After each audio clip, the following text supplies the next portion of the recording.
How to use the Affordability Calculator on AffordableHousing.com. To really help families in their search for affordable housing, we built eligibility and income-based matching tools. Families can indicate whether they have a voucher or not, their income, and if they do have a voucher, the voucher size. And if they don't have a voucher, their family size.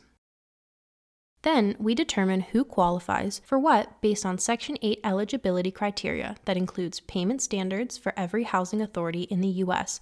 down to the census tract and all utility schedules for every agency. The actual HAP calculation is done instantaneously upon search.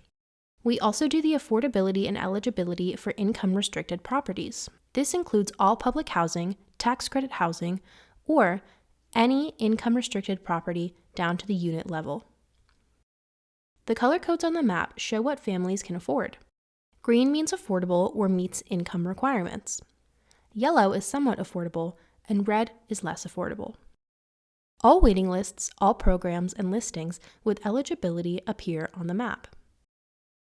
Once a colored icon is clicked, the property detail appears on the map. Every listing has an affordability section. In this specific case, the property is affordable.